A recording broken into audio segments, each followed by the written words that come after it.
देखिए, ये social welfare की स्कीम है मैरिज असिस्टेंट फंड। जो लड़कियां अनमैरिड हैं और जिनकी मैरिज होने वाली है, तो लास्ट पहले अभी कुछ टाइम पहले ये था कि उनको 38,000 प्लस 2 ग्राम सोना मिलता था। लेकिन अभी उसमें चेंज आया है कि अभी उनको 40,000 के बाद में 50,000 रुपीज उनके अकाउंट में आते हैं। एक तो सबसे पहले हम ये कहना चाहेंगे कि जो मैरिज असिस्टेंट फंड है उसके बारे में लोगों को ज्यादा जानकारी नहीं है, जिसकी वजह से ये प्रॉब्लम आती है, क्योंकि ये ऑनलाइन है, इसको ऑनलाइन रजिस्ट्रेशन करना है। और उसमें सबसे पहले ये है कि जब लड़की की मैरिज फिक्स होती है और मैरिज का जब टाइम आता है, तो अब उसमें कैसे हम उसको शो करें कि इसको मिलना चाहिए, ये स्कीम का हकदार है या नहीं है। तो उसके लिए करप्शन ही की वजह से इतनी सारी बुराइयां पैदा हुई है। अगर करप्शन पे रोक लग जाती तो मुझे लगता है कि जो सोसाइटी की आप बात कर रहे हैं वो सोसाइटी बन जाती। करप्शन कर रहा है उनको बख्शा नहीं जाएगा, अब ये बिल्कुल तय है। एक आम किसान, यहाँ तो जो फ्रूट ग्रोवर है वो भी एक किसान ही है। जी जी बिल्कुल। जो भी और एग्रीकल्चर से जो अवस्था है वो भी तो किसान है। उनका हर साल लपेट में आते हैं किसी न किसी वजह से। कभी बरसात होती है, कभी बर्फ होती है, कभी धूप होती है, कभी छाँव होती है, तो उनका नुकसान बहुत होता है। कोई ऐसी योजना जैसे सरकार नहीं बना रही। जैसे परसों सेब का इतना नुकसान हो गया तो उन्हें वो फेंकना पड़ा। अननेसेसरी जो ट्रैक है, रोड है दिल्ली या श्रीनगर, वो ब्लॉक किया जा रहा है। वो हजारों गाड़ियां वहां पे खड़ी की जा रही है सेब की। और जब वो मंडी जो माल कल बिकने वाला था 1000 रुपए की पेटी, वो फिर 200-300 में मंडी में। नाज़रीन अस्सलाम अलैकुम।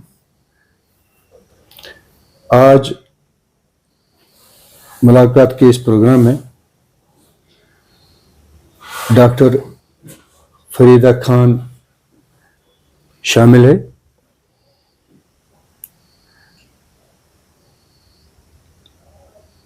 डॉक्टर फरीदा जी बीजेपी स्टेट सेक्रेटरी है जम्मू कश्मीर की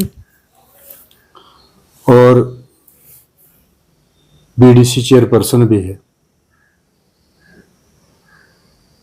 प्रोग्राम में आने का इनका स्वागत करते हैं, इस्तकबाल करते हैं और शुक्रिया भी करते हैं इनका प्रोग्राम में आने का। सबसे पहले इनसे हम गुजारिश करेंगे कि थोड़ी सी इंट्रोडक्शन देंगे फरीदा जी। जी, आपका बहुत बहुत शुक्रिया। मेरा नाम डॉक्टर फरीदा खान है। मैं MA MPhil PhD इकोनॉमिक्स में हूँ और BDC chairperson Sopore, state secretary BJP JNK, प्रभारी श्रीनगर और northern railway board member and election committee member BJP JNK। जी जी। अच्छा डॉक्टर साहब, सियासत में आने का आपने मशवरा किया, अपने जहन से, ये आपकी जहन की पैदावार ही है। क्या समझ बैठे आप सियासत में आने का? आपको इरादा कैसे हुआ? या आप PhD किए हैं, आपके लायक और भी जगह हैं सरकार में काम करने की, तो क्या समझ कर आप आई हैं सियासत में? सियासत में आने का मेरा मेन जो इशू रहा वो यही था कि यहाँ कश्मीर में जब मैंने हालात ऐसे देखे कि लोगों का जो रुझान था, यहाँ कंप्लीट जब भी इलेक्शन होते थे उस वक्त पे बॉयकॉट होता था। तो एक क्वेश्चन अराइज होता था कि बॉयकॉट आखिर क्यों होता है कश्मीर में? हर जगह इलेक्शन होते हैं, 100% वोटिंग होती है, ऐसी कश्मीर में ऐसी क्या वजह है जो कि यहाँ बॉयकॉट होता है?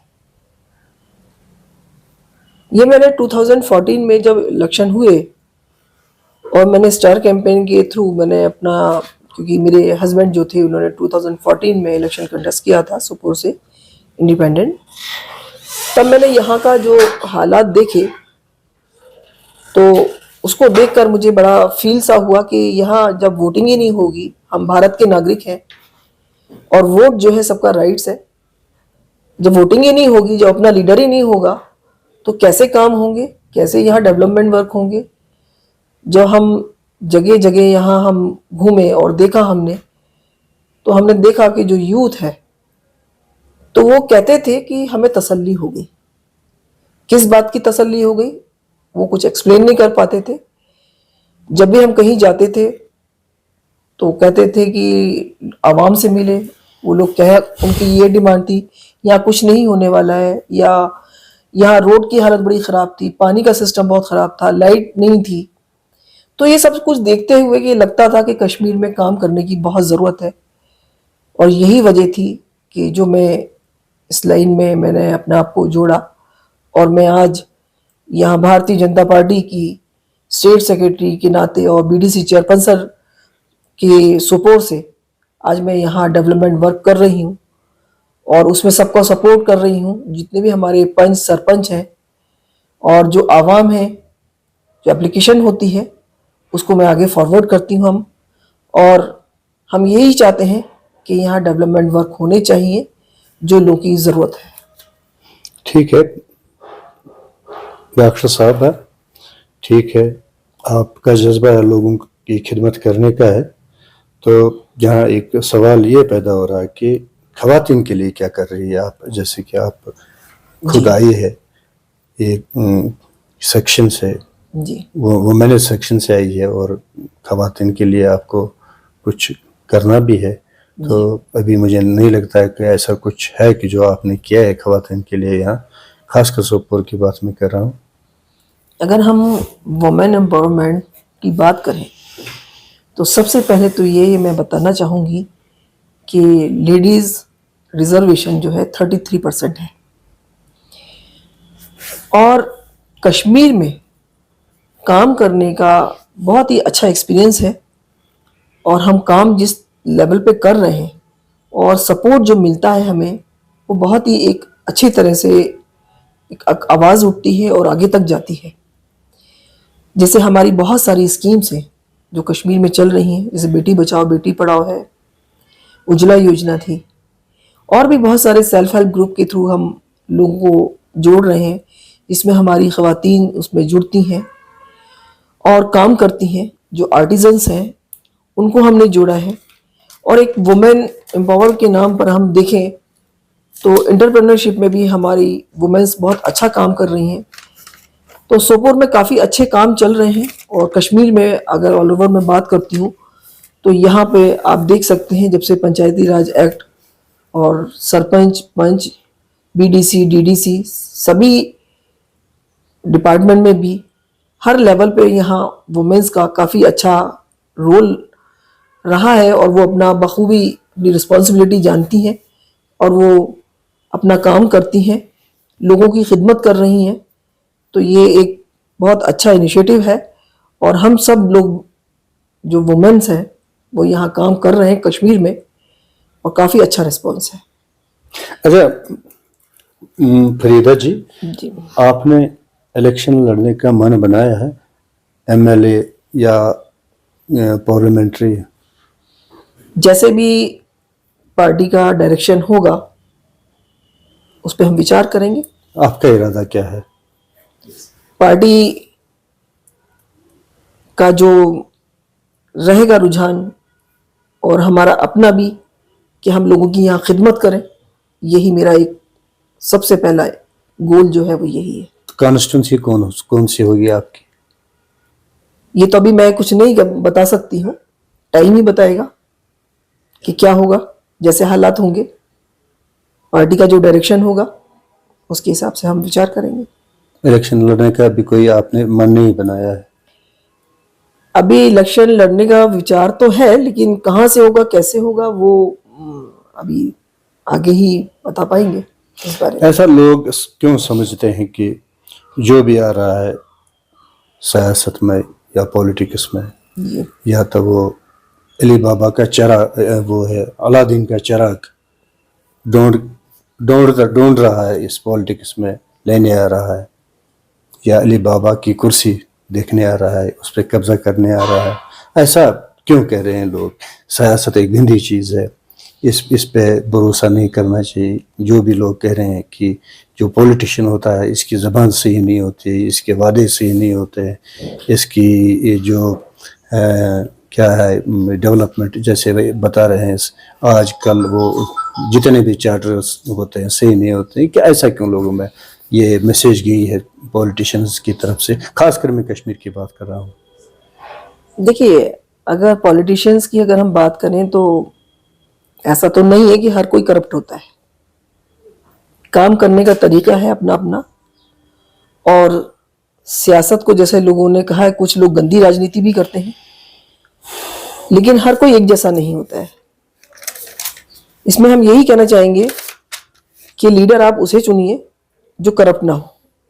अदरवाइज वो लीडर क्या, जो करप्ट हो तो वो किस बात का लीडर है फिर? वो लोग जो आप चाहते हैं कश्मीर में चेंज, जो अभी बहुत बड़ा चेंज देखने को मिला है 370 के बाद में, अब लोग चाहते हैं कि अच्छा लीडर हो, डेवलपमेंट वर्क हो, हमारी जो जनरेशन है वो आगे बढ़े, देश में जो है उसका नाम रोशन हो, और हमारी जो यूथ है वो एक मेन स्ट्रीम से जुड़े। लोगों का रुझान अब जो है इस तरफ है। अब लोग वो भूल गए हैं कि पहले क्या होता था। लेकिन आज की डेट में जब भारतीय जनता पार्टी काम कर रही है कश्मीर में, तो अब हर कोई यही चाहता है कि यहाँ पर कश्मीर में अच्छे से काम हो, डेवलपमेंट वर्क हो, जो एक लोगों की आवाज़ है। और ये होना भी चाहिए, क्योंकि यहाँ पे बहुत कमियां हैं। जब हम ग्राउंड लेवल पे देखते हैं तो बहुत सारी चीज़ें हम सभी को दिखती हैं कि यहाँ कुछ भी काम नहीं हुए हैं। हाँ, जब काम किए जा रहे हैं, पंचायती राज एक्ट लागू हुआ, 3 टायर कंप्लीट हो गए हैं और यहाँ डेवलपमेंट चल रहे हैं, तो अब आगे आने वाले टाइम में जब इलेक्शन होंगे और हमारे सीएम भी हमारे होंगे, लीडर्स हमारे अपने होंगे, तब लगेगा कि हाँ, कुछ यहाँ बहुत बड़ा और चेंज देखने को मिलेगा और डेवलपमेंट तेजी से हो जाएंगे यहाँ पर कश्मीर में। फरीदा जी, एक 75 साल का रिकॉर्ड लोगों के सामने है। जो भी सियासत में आए हैं उन्होंने लोगों को धोखा ही दिया है। जैसे कि डॉक्टर फारूक की बात करें, या उससे पहले महबूबा मुफ्ती की बात करें, उससे पहले जो मीर कासिम आए हैं, सादिक साहब आए हैं, बख्शी साहब आए हैं, शेख साहब आए हैं, लोग समझते हैं सब लोगों ने मिल के धोखा ही दिया है लोगों को। 75 साल का रिकॉर्ड है। जब ये माहौल होगा स्टेट में कि एक 75 साल का पूरा रिकॉर्ड सामने है, इस माहौल में आप अपनी नज़र से कैसे काम कर सकते हैं? देखिए, 75 सालों में जो यहाँ हुआ है कश्मीर में, उससे हम सब लोग वाकिफ हैं कि यहाँ क्या हुआ और क्या नहीं हुआ। अगर हम 3 साल की अगर हम बात करते हैं, भारतीय जनता पार्टी जब से यहाँ आई और काम करना स्टार्ट हुए हैं और एक आवाज़ उठी है और लोग भी उससे जुड़ गए हैं। पहले जो डर था, डर का माहौल बना हुआ था, वो अब सब कुछ ख़त्म हो चुका है। अब हर कोई यहाँ का कश्मीरी आवाम यही चाहती है कि कुछ भी हो, लेकिन यहाँ डेवलपमेंट वर्क होना चाहिए। और वो चाहते हैं कि भारतीय जनता पार्टी, जिसने की बहुत ही ट्रांसपेरेंसी लाई है, अकाउंटेबिलिटी बढ़ती जा रही है और बढ़ गई है, और आगे भी लोगों की आवाज़ यही है कि यहाँ एक बड़ा चेंज होना चाहिए। जो पहले हुआ वो अब नहीं होना चाहिए। और हमारी सबकी कोशिश है, आवाम की भी कोशिश है कि ऐसे ही रूल लागू हो जो डेवलपमेंट करे और देश एक अच्छे उस पर पहुंचे। तो देखिए, यहाँ पे बहुत सारी चीज़ें हम ही देखते हैं और सुनते हैं आवाम की आवाज़, या एप्लीकेशन के थ्रू या लोगों से बातचीत के थ्रू जो भी बातें हमारे सामने आती हैं, तो लगता है कि वाकई यहाँ बहुत कमियां रह गई हैं और बहुत कमियां हैं और अभी काम करने की यहाँ बहुत ज़रूरत है।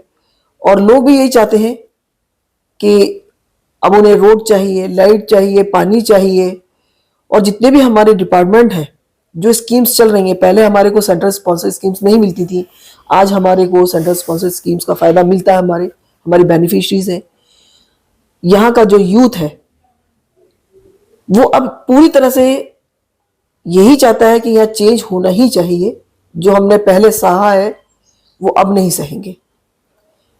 तो माइंड भी अब वैसे ही डेवलप हो गए हैं और जब दिखता है वही बोलता है।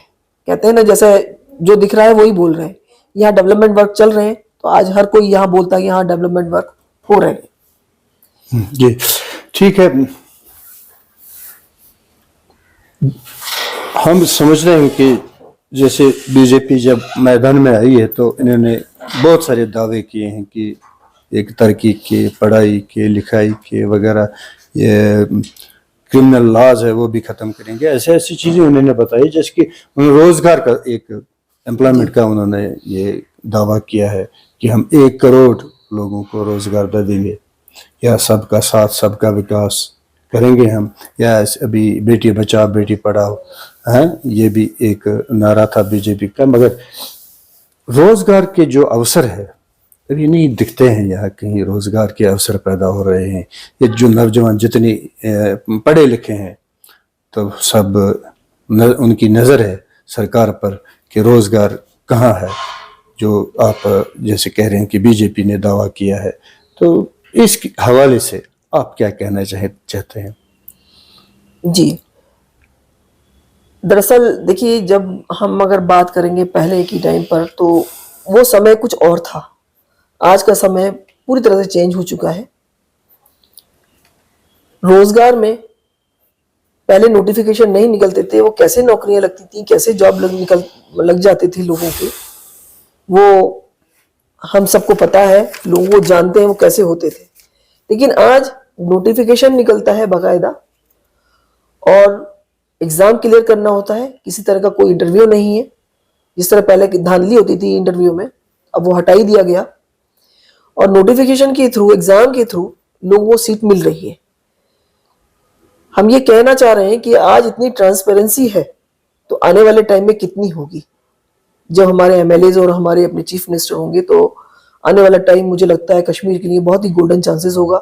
जब हमारे जितने भी युवा हैं, जितने भी यूथ हैं, जो पास आउट करके निकलेंगे तो उनको जॉब, उनको बिजनेस और कहीं ना कहीं वो इंगेज हो जाएंगे। जो पहले हुआ वो अब नहीं है। वही हम कहना चाहेंगे कि जो पहले सिचुएशन थी कश्मीर की वो अब नहीं रही और ना रहेगी। अब वो समय आने वाला है, वो टाइम आने वाला है जब हर कोई इंगेज होगा, चाहे वो बिजनेस के फील्ड में आगे जाए, चाहे जॉब के थ्रू आगे जाए। और आज ये डिमांड हमारी फुलफिल होती हुई नजर आ रही है। आने वाला टाइम कश्मीर के लिए और देश के लिए बहुत ही अच्छा होगा। अच्छा, एक स्कीम चल रही थी मैरिज असिस्टेंस, जी, मगर बदकिस्मती की बात है अगर कहा जाए कि ये स्कीम जो चलाई गई है, बहुत सारी लड़कियां ऐसी है जिनकी मैरिज हुई है, 1 साल हुआ है, किसी का 2 साल हुआ है, किसी के 6 महीने हुए हैं, पर उनको वो असिस्टेंस नहीं मिल रही है। ऐसा ये है, हमारे पास एक रिकॉर्ड है, 1000 के करीब ऐसी लड़कियां हैं जिन्होंने सोशल वेलफेयर में एप्लीकेशन दी है मगर उनको असिस्टेंस मिली है, मगर मैरिज 6 महीना, 1 साल, 1.5 साल, 2 साल हुए हैं, मगर अभी तक उनका, जैसे कि आप कह रहे हैं कि मैं लेडीज का एम्पावरमेंट के लिए भी काम कर रही हूँ, तो यहाँ क्या हो रहा है फिर? जैसे कि ये 1000 से आसपास लड़कियां जिनकी मैरिज हुई है सोशल वेलफेयर से, इनको मैरिज असिस्टेंस नहीं मिल रही है, तो क्या कहेंगे आप फिर? देखिए, ये सोशल वेलफेयर की स्कीम है मैरिज असिस्टेंट फंड। इसमें यह है कि जो लड़कियां अनमैरिड हैं और जिनकी मैरिज होने वाली है, तो पहले जो अभी कुछ टाइम पहले ये था कि उनको 38,000 प्लस 2 ग्राम सोना मिलता था। लेकिन अभी उसमें चेंज आया है कि अभी उनको 40,000 के बाद में 50,000 रुपीज उनके अकाउंट में आते हैं। एक तो सबसे पहले हम ये कहना चाहेंगे कि जो मैरिज असिस्टेंट फंड है उसके बारे में लोगों को ज्यादा जानकारी नहीं है, नहीं है। जिसकी वजह से ये प्रॉब्लम आती है, क्योंकि ये ऑनलाइन है, इसको ऑनलाइन रजिस्ट्रेशन करना है और उसमें सबसे पहले ये है कि जब लड़की की मैरिज फिक्स होती है और मैरिज का जब टाइम आता है तो अब उसमें कैसे हम उसको शो करें कि इसको मिलना चाहिए, ये स्कीम का हकदार है या नहीं है। तो उसके लिए इन्हें अपना जो कार्ड होता है मैरिज कार्ड उसको अपलोड करना है और ये ऑनलाइन रजिस्ट्रेशन करना है इसमें। या तो ये ऑनलाइन रजिस्ट्रेशन करने में कहीं फॉल्ट हो जाता है इनसे तो वो रजिस्टर्ड नहीं हो पाते हैं, या 2016-17 के कुछ केस पेंडिंग थे तो उसमें उनको कुछ नहीं मिल पाया है, ये वही केस होंगे, हो सकता है। बाकी जितनी भी लड़कियां आज की डेट में ऑनलाइन रजिस्ट्रेशन कर रही हैं मैरिज असिस्टेंट फंड के लिए, उनको 50,000 रुपीज मिल रहा है और ऐसे बेनिफिशरीज हमारे बहुत हैं। जैसे मैं आपको बताना चाहूंगी कि जैसे कश्मीर में सोपोर की अगर हम बात करें अपने पूरे एरिया जेंगे की, तो यहाँ पर सेल्फ हेल्प ग्रुप पूरे कश्मीर में 60,000 सेल्फ हेल्प ग्रुप चल रहे हैं वुमेन एम्पावरमेंट के लिए। मैरिज असिस्टेंट फंड का भी हमारे पास रिकॉर्ड है। बाकी अगर आप जैसे ये बता रहे हैं कि कुछ लोगों को नहीं मिल पा रहा है तो उसका कारण यही हो सकता है कि इन लोगों ने कहीं ऑनलाइन रजिस्ट्रेशन करने में कोई फॉल्ट इनको आया है। जैसे मेरी बात हुई है डिस्ट्रिक्ट ऑफिसर बारामूला से, पूरी वेरिफिकेशन हुई है, डाटा अपलोड हुआ है पूरा, तो वो ये कह बैठे हैं कि ये मेरे बस की बात नहीं है। जब सेंटर से ये ऑनलाइन होगा, जब वहां से पैसा आएगा तो डायरेक्ट इनके अकाउंट में चला जाएगा। अब लेटेस्ट जो आ रही है वेरीफाइड जो केसेस है, वेरीफाइड जी जो पड़े हैं वहां पर, जिनकी वेरिफिकेशन हुई है, पूरा डाटा अपलोड हुआ है, वो 1100 के आसपास वो पेंडिंग है। 1 साल से 1.5 साल से 6 महीने से पेंडिंग केसेस है। तो जो डिस्ट्रिक्ट ऑफिसर में अभी जो कह रहा था मेरी बात हुई है, तो वो कुछ कहने से माजूर है। वो कह रहा है कि मुझसे तो नहीं हो सकता है, तो ये जब आएगा पैसा तो सेंटर से आएगा, तो देना तो उन्हीं को, तो अगर करेंगे तो वो वहीं से अकाउंट में ऐड करेंगे ये मैरिज असिस्टेंस। तो आप कह रहे हैं कि ऐसा हो रहा है कि वैसा हो रहा है। नहीं, देखिए अभी जैसे आप बता रहे हैं वो मेरी नोटिस में नहीं है। मैं एक बार और बात करके इस बारे में क्लियर करूंगी कि ये क्या प्रॉब्लम है। वैसे तो फंड्स अवेलेबल है और ऐसी अभी तक कोई शिकायत नहीं आई है। हाँ, ये थोड़ी कंप्लेन सुनने में आई थी कि वो अपलोड नहीं हो पा रहा है या ऑनलाइन रजिस्ट्रेशन करने में कुछ प्रॉब्लम्स आ रही हैं। तो हमने सोशल वेलफेयर ऑफिसर से भी बात करी थी और उन्होंने भी यही बताया कि ऐसा कोई हमारे पास सोपोर में कोई पेंडिंग केस नहीं है, कंप्लीट हो चुका है यहाँ पे और सबको मिल रहा है। कि मैं डिस्ट्रिक्ट पूरे बारामूला की बात डिस्ट्रिक्ट बारामूला की बात जो आप कह रहे हैं, तो उसमें भी ऐसी मेरे को अभी कोई कंप्लेंट किसी ने नहीं करी है। हाँ, इतना जरूर है कि ये सुनने में आया है कि अपलोड करते में प्रॉब्लम आती है, अपलोड नहीं हो पाता है। तो हो सकता है उसमें कुछ फॉल्ट हो या कुछ ऑनलाइन करते में कोई सर्वर डाउन हो या कुछ इस टाइप की कुछ प्रॉब्लम हो, तो वो हो सकता है। ये अर्ज कर रहा हूँ ना कि जो डिस्ट्रिक्ट ऑफिसर है उसने क्लियरली ये कहा कि ये मामला मेरे हाथ में नहीं है, ये मामला सेंटर के हाथ में है। वही पैसा देंगे, वही पैसा डालेंगे, तो मेरे यहाँ से पूरी तरह से जितनी भी वेरीफाइड केस से अपलोड हुए हैं और पूरी कार्रवाई हुई है। तो अब मुझे इसमें मेरा कोई अमल दखल इसमें नहीं है। ये डिस्ट्रिक्ट ऑफिसर की बात है, सोशल वेलफेयर की। तो वो इसमें कह रहा है कि मेरा कोई इसमें अमल दखल नहीं है, तो आप कह रहे हैं कि वही करेगा। ठीक है, इस बारे में अगर आपने मुझे ये बात बताई है, मैं एक बार बात करूंगी कि इसमें क्या है। हो सकता है जितना बेहतर हो सकेगा उतना हम करेंगे। अच्छा, आंगनवाड़ी सेंटरों से शिकायत मिल रही है जी, जो पूरे डिस्ट्रिक्ट में काम कर रहे हैं आंगनवाड़ी सेंटर, बच्चे वहां पे है, उनको वो सब स्टैंडर्ड चना मिल रहा है, सब स्टैंडर्ड तेल मिल रहा है, दाल चावल वगैरह क्या क्या मिल रहा है न्यूट्रिशन के चार्टर में। तो यह भी शिकायत आ रही है कि अगर किसी सेंटर को 15 लीटर तेल देना है तो 12-13 नहीं दे रहे हैं या 10 लीटर दे रहे हैं, कि मगर उनसे लिख कर ले रहे हैं कि आपने 15 लिए हैं, 15 लीटर लिए हैं और देते तो 10 ही है। ये कलर वगैरह अकाउंटेंट मिलकर ऐसा कर रहे हैं। या किसी जगह चना 50 केजी देना है तो वहाँ उनको 40 ही केजी देते हैं, मगर लिखकर बराबर ले लेते हैं 50 केजी हमने डिलीवर किए हैं। ये भी शिकायत आ रही है अक्सर सेंटरों से, और सेंटरों से ये भी शिकायत आ रही है जो उनको मिल रहा है सेंटर वालों को, वो बच्चों में नहीं दे रहे हैं, वो बच्चों में नहीं दे रहे, प्रॉपर डिलीवरी नहीं कर रहे हैं। तो कभी आप इस तरफ गए हैं कि जी हाँ, ऐसा मैं क्यों, क्या हो रहा है, और ये सब्सिडी चना क्यों आ रही है? आंगनवाड़ी सेंटर्स में मैंने खुद जाके सर्वे किया है, वहाँ प्रॉपर हमने देखा है कि वहाँ सामान अवेलेबल है, और बच्चों को हमने वहाँ देखा भी है कि वो किस तरह का न्यूट्रिशन दे रहे हैं, जिसमें एग भी है, चना भी है, राइस भी है, सभी कुछ अवेलेबल है वहाँ पर। अगर जैसा आप कह रहे हैं कि 10 केजी का अगर है, मतलब 15 केजी का है तो 10 केजी दे रहे हैं और वो लिखवा रहे हैं, बिल्कुल। तो ये ऐसा हम होने नहीं देंगे। अगर ऐसी कोई शिकायत है तो उस पर कार्रवाई जरूर की जाएगी। ठीक है, बड़ी अच्छी बात है।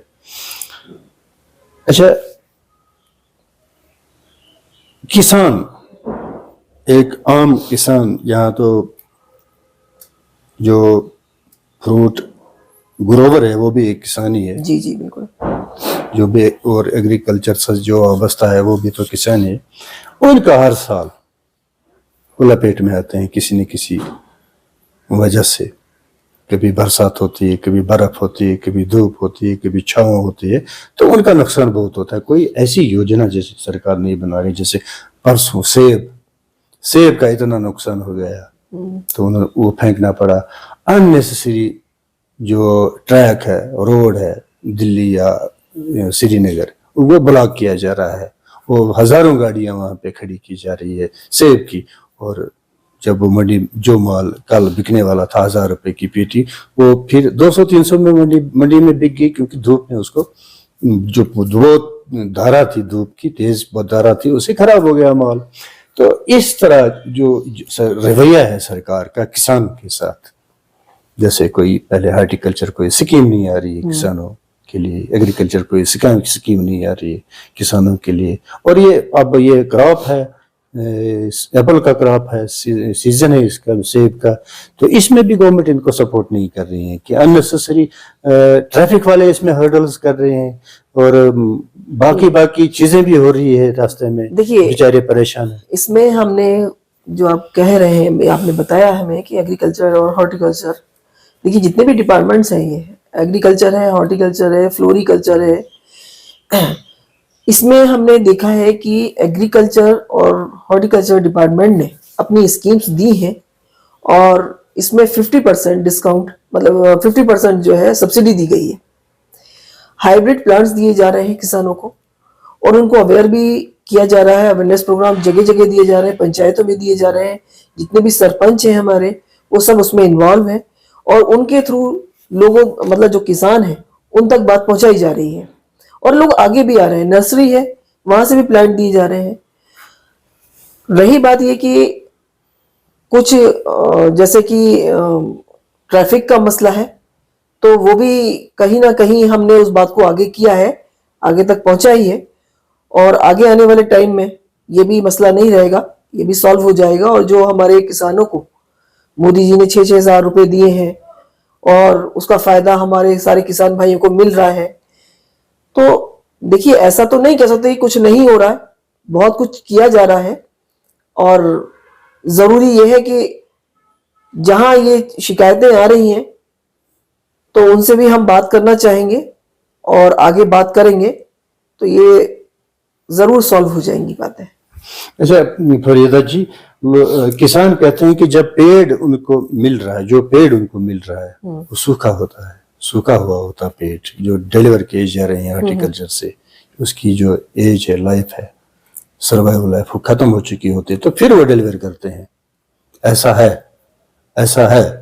और जब उनको देना होता है तब नहीं देते हैं, जब उनका सीजन भी खत्म ऑफ हुआ होता है, कि लगाने का या बोने का या इसमें जमीन में, वो वो टाइम ही नहीं होता है और पेट भी सूखे हुए देखिए, होते ये हैं ऐसा जब- तो नहीं है, मैं इतनी जगह गई हूँ, एग्रीकल्चर डिपार्टमेंट भी, हॉर्टिकल्चर डिपार्टमेंट भी और नर्सरी भी मैं देख रही हूँ, सब जगह आप देखिए। यहाँ कश्मीर में एक बहुत ही अच्छा एक नया कंसेप्ट है कीवी का। तो कीवी आज कश्मीर में इतने अच्छे से हो रहा है, और एक कीवी की जो कॉस्ट है वो 25 रुपीज या 30 रुपीज है। अगर लोग इसमें आगे आए और इसको मतलब अडॉप्ट करें तो ये बहुत ही अच्छा, और मैं कहती हूँ कि इसमें बहुत ही प्रॉफिट है। अब रही बात ये कि आप जैसे अभी आपने कहा कि वो सूखे सूखे हुए पेड़, क्यों दी लेकिन ऐसा तो मैंने कहीं नहीं देखा है। मिसाल ये है, तो मैं खुद प्रूफ जाती है। हूँ और जाकर मैं देखती हूँ, वहां बात करती हूँ, और मैंने जो प्लांट्स वहां देखे, वहां ऐसा कोई सूखा हुआ प्लांट नहीं देखा है हमने। कि हाँ, आज आपने वही देखा होगा जो मैं खुद मतलब जाती हूँ, बिल्कुल मैं फील्ड में रहती हूँ और मैं जाके देखती हूँ, और जिन लोगों को वो देते हैं तो बिल्कुल अच्छे प्लांट्स। और बस ये एक स्कीम इसमें ये भी है, अगर ऐसा कुछ ऐसा होता है, मान लीजिए प्लांट्स अगर इसमें कुछ कुछ प्रॉब्लम आ रही है प्लांट में और वो ग्रो नहीं कर पा रहा है, कुछ नहीं कर पा रहा है, तो दवाइयां भी फ्री हैं। बाकी इसमें रिप्लेसमेंट का भी एक इसमें कंसेप्ट है, तो उसको रिप्लेस भी किया जाता है। तो ऐसी तो कोई शिकायत नहीं है अभी फिलहाल, मैं मतलब ये कहना चाहूंगी।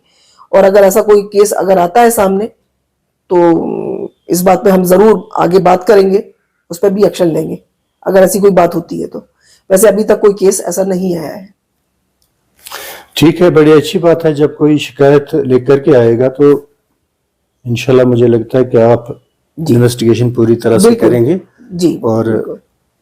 उनको नहीं, बख्शने वाले नहीं है आप। जो लोग इस तरह का करप्शन करेंगे या इस उसमें जो भी कंप्लेंट किसी के खिलाफ आएगी तो उसको बख्शा नहीं जाएगा, स्ट्रिक्टली उसके ऊपर कार्रवाई होगी।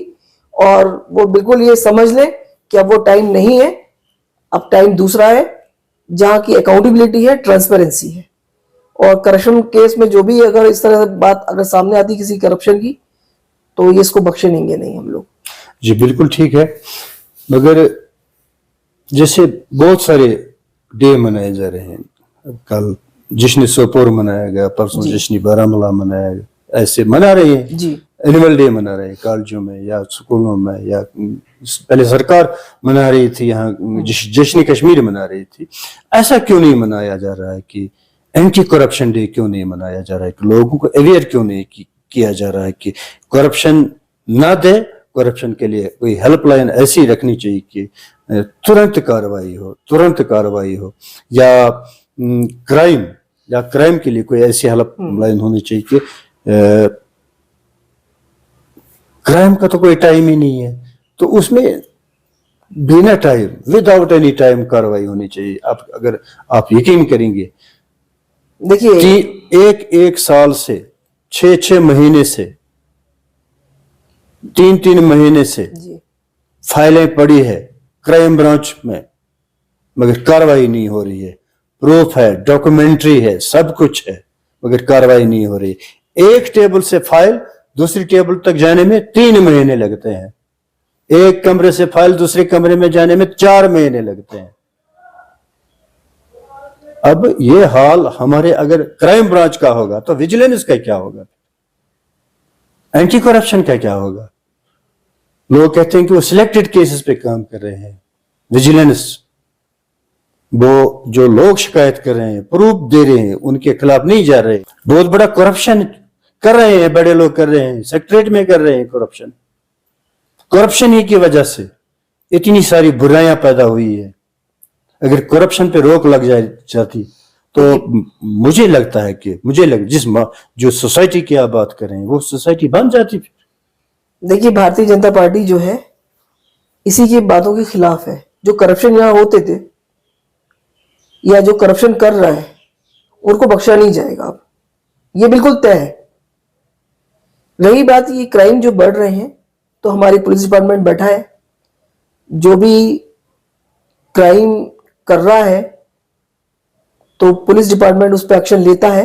ऐसा भी नहीं है कि कुछ नहीं हो रहे, काम हो रहे हैं, लेकिन कहीं कहीं जहां जहां ये शिकायतें आ रही हैं तो वो भी जैसे आपने बताई कुछ चीजें वो सभी की नोटिस में होती हैं। लेकिन इस चीज को अभी इतना कुछ चेंज आया है इतने कम टाइम में, तो आने वाले टाइम में हम फिर वही बात कहेंगे कि आने वाले टाइम में बहुत कुछ होने वाला है, ये चीजें रहेंगी नहीं यहाँ पर। और जिस तरह से ट्रांसपेरेंसी है, काउंटेबिलिटी है, बार बार वही रिपीट करना पड़ता है, क्योंकि यही दो चीजें ऐसी हैं जो कि कश्मीर में चेंज ला रही हैं। डिपार्टमेंट्स में अगर कुछ करप्शन होता है तो हमारे पंच हैं, सरपंच हैं, बीडीसी हैं, डीडीसी हैं, वो उनके खिलाफ एक्शन लेते हैं। किसी भी डिपार्टमेंट में अगर इस तरह की कंप्लेंट आती है तो ये बताना चाहिए, और ये जो क्राइम जो भी हो रहे हैं, ये कुछ वजह है। जैसे हमारा यूथ जो है ड्रग्स के अंदर जा रहा है, और हम ड्रग्स के लिए एक आवाज उठा रहे हैं कि भाई यहां अपने जितने भी हमारा यूथ है उनको बचाया जाए और उनको ड्रग्स से निकाला जाए। उनके लिए भी हमने कैंपेन चला रखी है। हमारे चाहे पुलिस डिपार्टमेंट हो, चाहे हमारे इलेक्टेड पर्सन हो, सभी इस काम में जुटे हैं। और हम एक ये मैसेज भी देना चाहते हैं कि जो फैमिली है वो भी आगे आए। और ये बहुत बड़ा क्राइम मुझे लगता है कश्मीर में है, जो कि ड्रग्स फैला हुआ है यहाँ पर, इसको रोका जाना चाहिए। और हमारे जितने भी, चाहे वो लड़के हैं या लड़कियां हैं जो ड्रग्स में चले गए हैं, उनकी काउंसलिंग कराएं, उनको वापस लाएं, मेन स्ट्रीम से जोड़ा जाए और इन सब चीजों पर बैन हो। हम इस पे भी काम कर रहे हैं। बाकी इतने कम टाइम में इतना सब कुछ करना भारतीय जनता पार्टी की तरफ से, पार्टी का इसमें बहुत बड़ा रोल है। और देखते ही देखते बहुत कुछ यहाँ की कश्मीर की चीजें चेंज हो गई, और आने वाला टाइम में जरूर हम ये कहेंगे कि बहुत अच्छा टाइम आ जाए कश्मीर के लिए, और कश्मीर अपने सही रास्ते पे और सही उस पर चले। दरअसल हम बात ये कह रहे थे कि करप्शन डे, ऐसी तजवीज लोगों से नहीं, अच्छा concept एंटी है आपका। करप्शन डे बिल्कुल। कॉन्सेप्ट दिया जाए, होना चाहिए। होना चाहिए। चाहिए। देखिए जी, मैडम कल डिग्री कॉलेज सोपोर की बात करें या बारामूला की बात करें या और किसी कॉलेज की बात करें, जश्न सोपोर, तो मुझे इसका मकसद नहीं समझा। जश्न सोपोर क्या है या जश्न बारामूला क्या है? इस पर पैसे भी लगते हैं ना ऑर्गेनाइज करने में। अगर वो पैसे बच्चों की तालीम पर खर्च हो जाए तो ये सुरूर महफिल सुरूर या रक्स साजी की करने की क्या जरूरत है? कम से कम रेस्पॉन्सिबिलिटी भी होनी चाहिए ना, अकाउंटेबिलिटी भी होनी चाहिए ना। जिस महफिल का कोई मकसद ही ना हो, कोई मतलब ही ना हो, वो मनाए क्यों? जश्न सोपोर का कोई मतलब है क्या? मुझे समझाइएगा। नहीं, कश्मीर में अगर हम बात करें कि यहाँ का अगर जश्न तालीम मनाते तो मुझे लगता है अच्छी बात थी। कि मैं भी जाता एक प्रोफेसर से, मैं ये सवाल करता कि आप 2.5 लाख रुपए ले रहे हैं तो आपकी कंट्रीब्यूशन क्या है? मैं लेक्चरर से पूछता 2 लाख रुपए आप ले रहे हैं, आप बच्चों को क्या दे रहे हैं? हम आपको 2 लाख रुपए दे रहे हैं, तो 2 लाख के इवज आप क्या दे रहे हैं? उसके मुआवजे में क्या दे रहे हैं आप? वो ये दे रहे हैं हमको, जश्न कश्मीर देगा क्या? नहीं, आपने जैसे ये अच्छा कंसेप्ट है आपका कि आप जैसे कि डे मनाने की बात करें, एजुकेशन डे मनाने की, जहाँ पे अकाउंटेबल एक प्रोफेसर को, एक प्रिंसिपल को, एक लेक्चरर को, एक टीचर को बनाना है और लोगों को पूछना है कि भाई आपको हम 1.5 लाख रुपए दे रहे हैं, आप टीचर है, 1 लाख रुपए आपको दे रहे हैं, आप टीचर है, आप क्या दे रहे हैं हमें? सोसाइटी को क्या दे रहे हैं? किस बात का ले रहे हैं आप 1 लाख रुपए? ऐसी तो कोई बात ही नहीं कर रहा है। नहीं, देखिए तो डिसीव कर रहे हैं। ऐसे ऐसे जो फंक्शन की जो है इस पे पैसे लगाते, बच्चों का पैसा है, स्कूल का पैसा है, कॉलेज का पैसा है, ये सोसाइटी का पैसा है और ये जाया हो रहा है। देखिए, इसमें ये बात है कि कल्चर, कश्मीर का जो कल्चर है, ये एक बहुत ही मतलब अच्छा और बहुत ही डिफरेंट है। लोगों तक बहुत से लोग ऐसे हैं जो कि कश्मीर के कल्चर को नहीं जानते हैं। अब ये चीज जो आज के टाइम में हो रही है यहाँ पे कि डे मनाया जाता है और उसमें वो कल्चर, कश्मीर के कल्चर को प्रमोट करना, टूरिज्म डिपार्टमेंट को प्रमोट करना, मतलब जो कर रहा है, और टूरिज्म को बढ़ावा मिल रहा है, इससे लोग आते हैं, टूरिज्म रेवेन्यू है, और ये सब एक दूसरे से कनेक्टेड चीजें हैं सारी।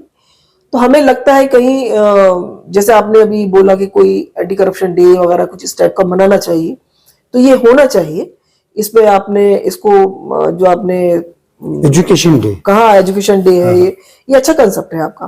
तो इस पे भी हम काम करेंगे और जरूर ये कोशिश करेंगे कि ये इस तरह से मनाई जानी चाहिए, क्योंकि मेन जो है हेल्थ एजुकेशन ये देश के लिए, कश्मीर के लिए बहुत ज़रूरी है, जिससे हमारे बच्चे डेवलप हों और आगे आगे बढ़े और नाम रोशन करें। तो ये आपका अच्छा कंसेप्ट है, तो इस पे भी हम काम करेंगे। मुझे तो ये लगता है कि अकाउंटेबल हर एक को बनना है और बनाना भी है। जी जी बिल्कुल। हाँ हाँ।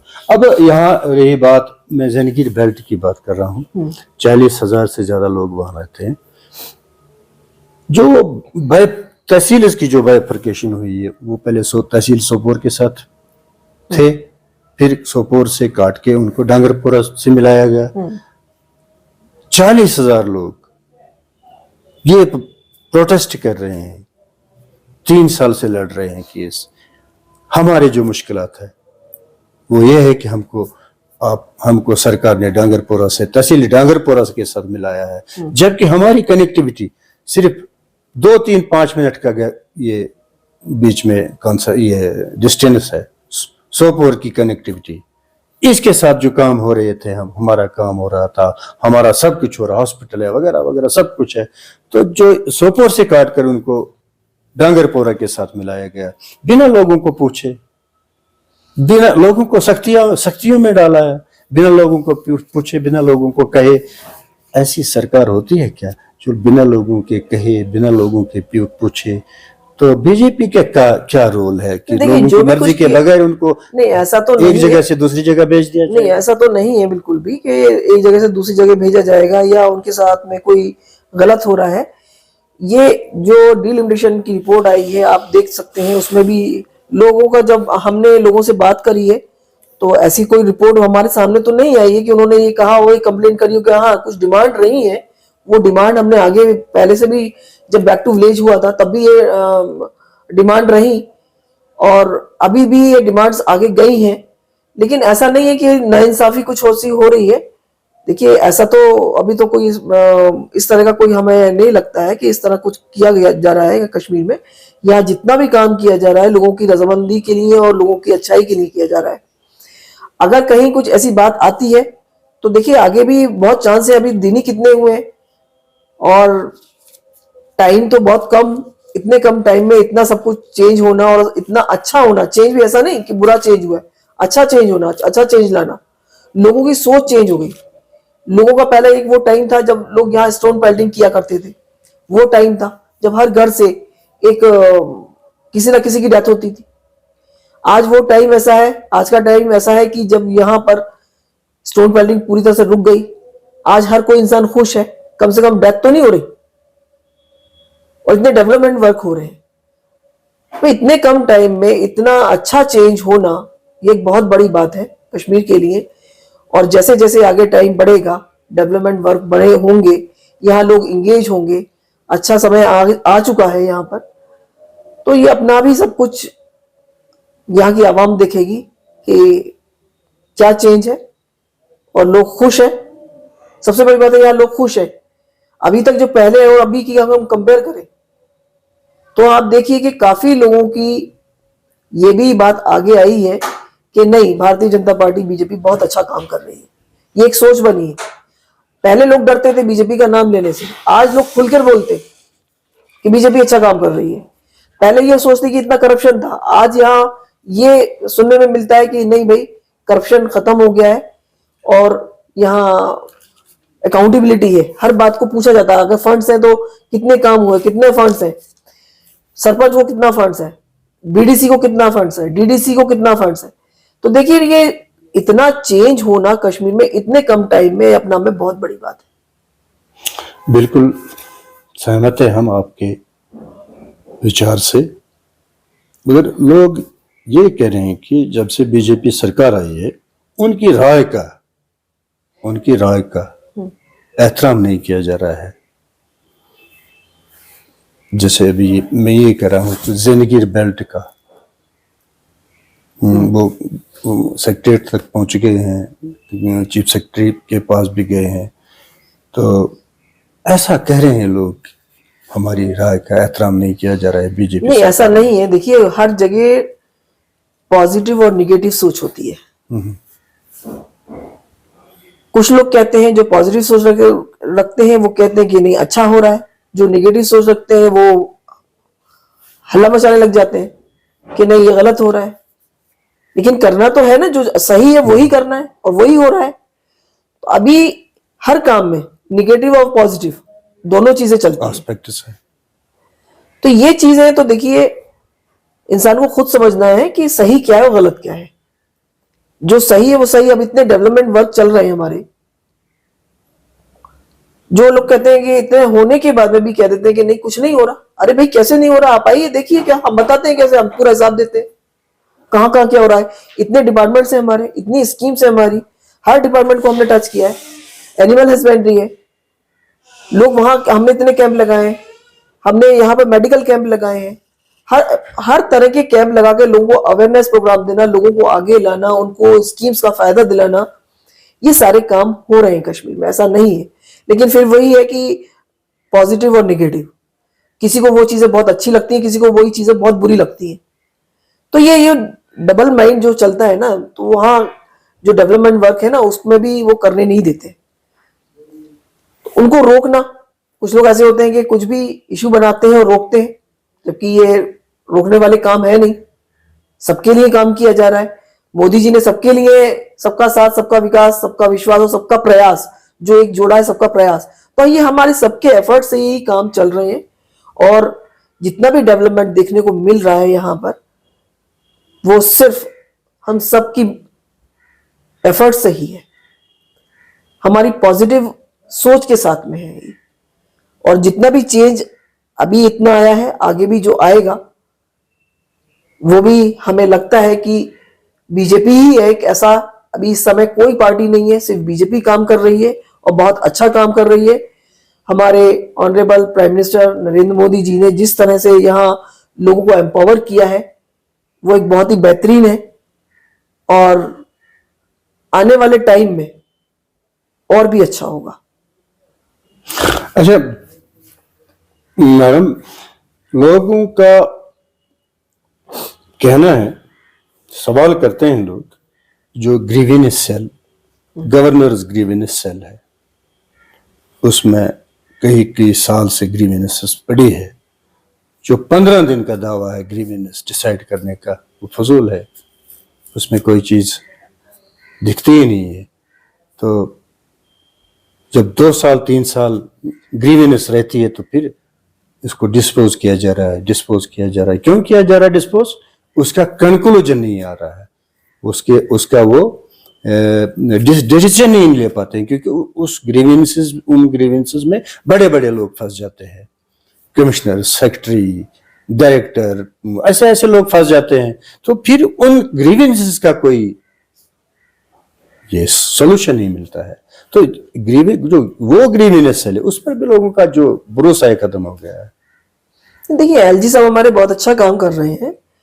और जो ग्रीवेंस सेल्स की बात अगर आपने करी है, तो एकदम से तो सब कुछ नहीं हो जाता है ना, टाइम लगता है हर चीज को। कहाँ इतने साल से कुछ भी नहीं हुआ। अब इस समय कश्मीर यूटी है, एलजी साहब काम कर रहे हैं, बहुत अच्छा काम कर रहे हैं। और मैं मानती हूं कि जितना वो फील्ड में रहते हैं, लोगों से मिलते जुलते हैं, जितने काम करते हैं, मुझे लगता है इससे पहले कोई काम नहीं हुए एलजी लेवल पर जो अब हो रहे हैं। इसीलिए तो कहते हैं कि जल्दी इलेक्शन हो और गवर्नमेंट बने हमारी, तो सारा काम और इजी हो जाए। जो नहीं हो रहा है वो भी हो जाएगा। अच्छा, लोग ये कह रहे हैं कि बायोमेट्रिक जो अटेंडेंस एम्प्लॉयज की रखी गई है, ठीक नहीं है। नहीं, वो ठीक है। देखिए, बहुत सारी चीजें ऐसी हैं कि जो पहले कितने टाइम पर आ रहे हैं, किस टाइम पर आते थे, कब जाते थे, कुछ मालूम ही नहीं होता था। आज जब ये सिस्टम लागू हो गया है, तो ये मालूम पड़ता है कि आप कब आ रहे हैं और कब जा रहे हैं। तो ये बहुत जरूरी था। तो ये जो हो रहा है वो बहुत ही अच्छा हो रहा है। लोग ये कह रहे हैं कि बायोमेट्रिक को फिंगर किया, अंदर गया दरवाजे से, तो दूसरे दरवाजे से निकल गया, तो दिन पूरा दिन अपना काम किया, फिर 4 बजे 3:30 बजे वापस आ गया, फिर फिंगर किया, फिर आराम से निकल गया। लोग ये कह रहे हैं कि जीपीएस सिस्टम रेस्टोर किया जाए। जीपीएस सिस्टम, बिल्कुल, जैसे हर एक एम्प्लॉय की पोजीशन पता लगे कि वो ऑफिस में है या घर में है या रोड पर है या फील्ड में है। ये लोगों की डिमांड है। जी जी, ग्राउंड पोजीशनिंग सिस्टम रेस्टोर किया जाए। हर एक टेलीफोन पर, मोबाइल पर जो भी एम्प्लॉई है, तो उसका पता चले कि जो ये बायोमेट्रिक है, फिंगर यहाँ गेट दरवाजे पे किया और खिड़की से निकल गया। लोगों का इस पे भरोसा नहीं है। ये 3:30 बजे फिर आ जाएगा। नहीं, जीपीएस भी लागू होना चाहिए, वो भी अच्छा है कि जिससे ये लोगों की सजेशन है, और वो अपने टाइम पर पूरा अपना टाइम दे, डिपार्टमेंट में काम करे। लोगों की जो भी पेंडिंग काम है उनको करना चाहिए। और इस तरह की अगर कोई कंप्लेंट आती है तो वही है कि हम ऐसी चीजों को बिल्कुल नहीं बख्शेंगे। और यही हमारी भारतीय जनता पार्टी की एक खूबी है कि जो इस समय चेंज ला करके यहाँ कश्मीर में काम किए जा रहे हैं। और मैं कहती हूँ कि जितना भी कंप्लेंट है, ये कंप्लेंट नहीं रहेगी आगे, क्योंकि यहाँ काम होना ही है, करना ही है, नहीं भी रहनी चाहिए। नहीं, बिल्कुल, क्योंकि 75 साल का रिकॉर्ड है। बिल्कुल, जो मैं अब ये 75 साल से अब ये समय ऐसा है, लोगों का किसी पे भरोसा नहीं है कि होगा नहीं होगा, करेगा कि नहीं करेगा। नहीं, अब तो विश्वास बढ़ा है, लोगों का यकीन बढ़ा है, बहुत कुछ यकीन बढ़ा है। यहाँ काम हो रहे हैं, डिपार्टमेंट्स में काम हो रहे हैं, ऐसा भी नहीं है कि बिल्कुल नहीं हो रहे हैं, काम हो रहे हैं। लेकिन फिर वही है कि जो इतने टाइम से बिल्कुल ही सिस्टम डैमेज था, आज वो स्ट्रक्चर बना है और काम यहाँ हो रहे हैं। अगर कोई भी कंप्लेंट आती है उसके ऊपर एक्शन होता है। लोग खुश भी हैं जब उनकी एप्लीकेशंस के ऊपर कार्रवाई हो जाती है। जैसे बैक टू विलेज हुआ, ब्लॉक दिवस मनाया जाता है, बैक टू विलेज होता है, उसमें डिमांड रेज होती है, वो डिमांड्स पूरी होती है। पीएचई का मसला था, कहीं जैसे जल जीवन मिशन के तहत 24 में देना ही है सबको टैप, घर में नल होना चाहिए, ड्रिंकिंग वाटर होना चाहिए। इन सब पे काम चल रहे हैं, तो टाइम तो लगेगा थोड़ा, लेकिन काम तो हो रहे हैं। अच्छा, अगर लेक्स की बात करें, जम्मू कश्मीर में सबसे बड़ा लेक वोलूर है जी, और इस एशिया में इसका 2nd पोजीशन है। अगर उसको देखा जाए, वोलूर को देखा जाए, वो जो नजारा है क्या पेश कर रहा है, एक मुर्दा जानवर की तरह वो दिख रहा है मेरे को। वहां पर कितनी गंदगी पड़ी है, कितनी गलाजत पड़ी है, कितना गार्बेज पड़ा है, तो कोई इस तरफ तो ध्यान ही नहीं दे रहा है। जैसे कि आप कह रहे हैं कि डेवलपमेंट हो रहा है, कहाँ से ये हो रहा है, फिर वो हो रहा है। तो सबसे पहले मुझे लगता है अगर वोलूर को डेवलप किया जाए तो एक तो यहाँ टूरिज्म या टूरिस्ट वो स्पॉट बन जाता, और यहाँ इकोनॉमिकल जो ट्रांजैक्शन वो यहाँ बढ़ जाती, और जो रोजगार के जो वसाइल है वो भी पैदा हो जाते। तो 75 साल से तो वोलूर को किसी ने देखा नहीं। अब आपकी सरकार है, आप वोलूर को किस नजर से देख रहे हैं, या और भी ये परिंदों की चरागाहें हैं, तो उनको किस तरह से देख रहे हैं? देखिए, कुछ जगह पे इश्यूज हैं। सबसे पहले तो मैं ये कहना चाहूंगी, चाहे वो वोलर लेक हो या कोई एरिया, कोई सा भी एरिया हो, जहाँ की ये सॉलिड वेस्ट मैनेजमेंट, इसको सबसे पहले हमारे को देखना है कि जो वेस्ट डाला जा रहा है तो वो हम लोग खुद ही गंदा करते हैं, अपने घरों से सफाइयां करते हैं और रोड पर डाल देते हैं। रोड पे कैसे उसको कलेक्ट किया जाए, वो एक पोजीशन देखने वाली है कि हम भी जब जाते हैं तो वेस्ट की बहुत ही ज़्यादा प्रॉब्लम दिखाई देती है। हमारी पंचायतों में भी कभी ये हमने देखा है कि वहाँ भी वेस्ट जो है ना ओपनली डाला जाता है, जिससे डॉग्स आते हैं, वो फिर वो और प्रॉब्लम बन जाती है। बच्चे स्कूल जाते हैं तो वो उनको काटते हैं। तो ये हर तरह से ये सॉलिड वेस्ट जो हम जनरेट करते हैं ना, उसकी एक लैंडफिल साइड होनी चाहिए, और वेस्ट मैनेजमेंट ही नहीं, वेस्ट ट्रीटमेंट होना चाहिए। सॉलिड वेस्ट मैनेजमेंट के साथ साथ सॉलिड वेस्ट मैनेजमेंट के साथ में हमारे को ट्रीटमेंट हमें मिलना चाहिए। अब वोलर लेक जहां हम लोग गए हैं, वहां कुछ जगहों पर ऐसी प्रॉब्लम है कि उनकी लैंड अपनी नहीं है, और जो टूरिस्ट लोग आते हैं, अभी तो इतना नहीं है, लेकिन कभी हम देखते हैं कि टूरिस्ट लोग आए, उन्होंने अपना कुछ भी खाना, पैकिंग मटेरियल है या कुछ भी जो साथ में लाते हैं वो वहीं डाल देते हैं, तो ये गंदा होता है सब एरिया। तो ये एक अवेयरनेस उनको देना चाहिए कि आप जो भी आप यहाँ डाल रहे हैं, वेस्ट डाल रहे हैं, उसको आप यहाँ से अपने साथ में उठा लेके जाइए, और जहाँ डस्टबिन है आप वहाँ उसको थ्रो करें, ऐसे कहीं भी नहीं डाल सकते हैं। देखिए, ये करने वाले भी हम ही लोग हैं, सब हमारे ही लोग हैं।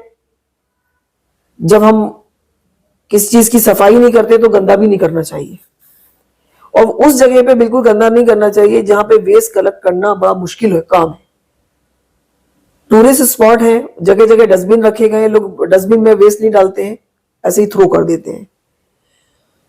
बहुत से लोग ऐसे होते हैं कि जो आते हैं बॉटल से कुछ, उन्होंने अपना कुछ भी सॉफ्ट ड्रिंक लेकर आते हैं, वो पीते हैं और वो लेक में डाल देते हैं। तो ये सब चीजें देखने वाली बात ये है कि इन सब में रोल जो है वहां के लोगों का है, जिनको ये जिम्मेदारी दी गई है, वो लोग उसको कोशिश करेंगे मिनिमाइज करें। जो गंदगी फैला रहे हैं उनको मना किया जाए, अवेयरनेस प्रोग्राम दिए जाए, जगह जगह अवेयरनेस प्रोग्राम होने चाहिए, लोगों को अवेयर कराना चाहिए कि आप एनवायरनमेंट को इससे नुकसान पहुंचता है, आप इस तरह से नहीं कर सकते हैं, और ये इलीगल भी है। वोलर लेक का जहां जहां मैं गई हूं, वहां वहां मैंने देखा है कि जब मैंने विजिट किया तो फिलहाल वहां ऐसी कोई प्रॉब्लम नहीं दिखी मुझे। जहां थी वहां उन्होंने उसका समाधान भी हमें दिया कि हम लोग इस तरह से इस प्रॉब्लम को सॉल्व कर लेते हैं अपने लेवल पर। लेकिन ऑल ओवर अगर हम देखें तो वेस्ट, सॉलिड वेस्ट जो है वो बहुत ही जगह जगह देखने में मिलता है, जिससे गंदगी ज्यादा दिखाई देती है, और उसके लिए जो है एक ही है कि ट्रीटमेंट यही होना चाहिए कि लैंडफिल साइट जो है वो प्रॉपर हो, और वहीं पर वेस्ट जो है जाए, सेग्रीगेट करें। अगर इससे अच्छा ऑप्शन कोई दूसरा नहीं है कि अगर घर में ही सेग्रीगेट करके दिया जाए, जैसे सब जगह है, सेग्रीगेट करें फिर उसको हैंड ओवर करें, ऐसे रोड पे ना डालें। तो इसका एक ही वो है कि इस समस्या से हमें जो निपटारा मिलेगा, वो ये छुटकारा मिलेगा, वो यही होगा कि लोगों को अवेयर कराना, ज्यादा से ज्यादा लोगों को। इसमें हमारे स्कूल्स के बच्चों का बड़ा अच्छा रोल है। स्कूल कॉलेज लेवल पे हम इनको बताएं कि बच्चे जब कोई बात बोलते हैं, बहुत सी जगह हम जब निकलते हैं रोड पर तो देखते हैं कि गाड़ियों से जो लोग निकल रहे होते हैं तो कुछ भी रैपर होता है, कुछ भी होता है, वो डालते हुए जाते हैं रोड पर। तो ये रुकना चाहिए। ये खुद को, फिर वही है कि अवेयरनेस प्रोग्राम, लोगों को अवेयर कराया जाए कि आप इस तरह से रोड पे डालेंगे तो यह हम अपने ही एरिया को गंदा कर रहे हैं। तो जगह जगह अवेयरनेस प्रोग्राम देने चाहिए, स्कूल कॉलेज लेवल पे करना चाहिए। मैडम, सरकार डल पर काम कर रही है, उसको क्लीन कर रही है, सफाई का अभियान वहां पे चलाया जा रहा है डल पे। तो मेरा ये कहने का मतलब ये था कि वॉलर पे 5 डिपार्टमेंट इस वक्त काम कर रहे हैं।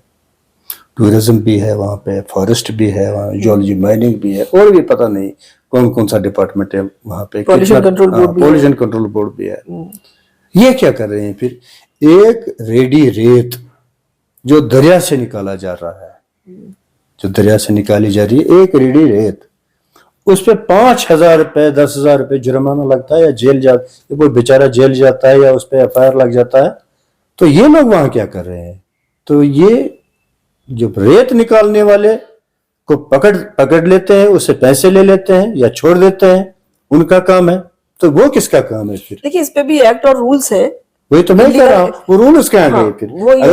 अगर पानी कोई गंदा कर रहा है, 5 डिपार्टमेंट है वहां पे, इलीगल जो एक्सपोर्ट 5 कर रहे हैं, डिपार्टमेंट क्या कर रहे हैं वहां पर? वो दे रहे हैं, हमको दे रहे हैं क्या? कितना पैसा हम उनको दे रहे हैं, वो हमको क्या दे रहे हैं? इसके बदले में गंदगी दे रहे हैं, गंदा कर रहे हैं वो लोग को। नहीं, इस पे एक्ट और रूल है, और जहां जहां ये हुआ है हमने वहां रुकवाया है और स्ट्रिक्टली रुकवाया है। पॉल्यूशन कंट्रोल बोर्ड को भी लिखा है, हर जगह हमने अपनी जो कंप्लेंट थी पब्लिक की वो हमने भेजी आगे, और उस पर रोक भी लगाई गई है। ये इलीगल एक्सट्रैक्ट करना ये ठीक नहीं है, और जब ये चोरी छुपे काम होते हैं और पता चलता है जहां जहां से कंप्लेंट आई, तो वहां हमने कार्रवाई की है। अच्छा मैडम, आपका बहुत बहुत शुक्रिया, हमने आपका बहुत ज़्यादा टाइम लिया है। अब आपसे यही चाहेंगे हम कि आप अपनी मैसेज में खासकर जो वुमेन फोक है, खवातीन के लिए क्या कहना चाहेंगे आप, और जो जनरल सोसाइटी के लिए क्या कहना चाहेंगे आप, क्या मैसेज देना चाहेंगे? सबसे पहला मेरा अपने यूथ को मैसेज देना है कि आप ड्रग्स का इस्तेमाल ना करें, ड्रग्स से बचें, और अगर कोई आपके आसपास कोई भी ड्रग्स एडिक्ट दिखता है तो आप उसकी काउंसलिंग कराएं और उसको एक मेन स्ट्रीम से जोड़ें और नॉर्मल लाइफ जीने का हक दें उसे। दूसरा मेरा वुमेन के लिए, अपनी खवातीनों के लिए मैसेज है कि वो आगे आए। वैसे बहुत आगे आके उन्होंने काम किए हैं, बहुत रोल निभाती हैं, एक रिस्पॉन्सिबिलिटी है, चाहे वो फैमिली हो, चाहे वो फील्ड में काम करती हैं या जॉब में है उनका। तो मैं उनको भी ये कहूँगी कि जिस तरह से आप अपनी जिम्मेदारियां निभा रही हैं घर में भी और बाहर भी, तो ये बहुत ही, मैं आप लोगों को इस बात के लिए अप्रिशिएट करती हूँ, और आप काम करते रहें। और अगर एक फैमिली अगर अच्छे से सेटल होती है तो उसमें महिलाओं का बहुत बड़ा रोल होता है, क्योंकि महिलाएं जो हैं, खवातीन जो हैं, वो पूरी फैमिली को, पूरे समाज को चेंज कर सकती हैं।